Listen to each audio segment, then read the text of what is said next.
காய்ச்சல் ஒரு நோயா? காய்ச்சல் ஏன் வருகிறது தெரியுமா?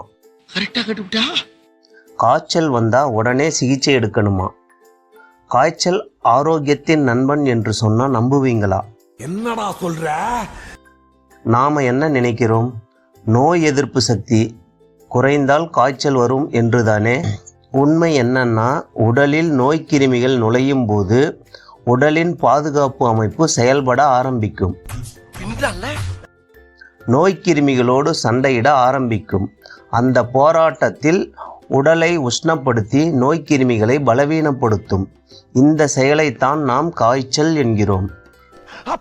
காய்ச்சலின் போது உடல் வலியும் சோர்வும் கண்களில் எரிச்சலும் வாயில் கசப்பும் உண்டாகும். அந்த நேரத்தில் உடல் நம்மிடம் என்ன சொல்லுதுன்னு தெரியுமா? நோய்க்கிருமிகளை கொன்று வெளியே அனுப்பும் பணியில் தீவிரமாக இருக்கிறேன், எனக்கு வேறு வேலை வைக்காதே, நீ கொஞ்சம் ஓய்வு எடு என்று சோர்வை கொடுத்து உணர்த்தும். என்னால நம்ப முடியலையே. 1 அல்லது 2 நாட்கள் காய்ச்சல் வரும்போது பயப்பட தேவையில்லை. போதுமான ஓய்வு எடுத்தாலே உடலுக்கு நாம் செய்யும் உதவியாக இருக்கும். எங்கேயா இருந்த இவ்வளவு நாளா? ஆனால் காய்ச்சல் 3 நாட்களுக்கு மேல் தொடரும் போது மருத்துவரை அணுகுவதே உடலுக்கு நன்மை தரும். அப்படியா விஷயம்?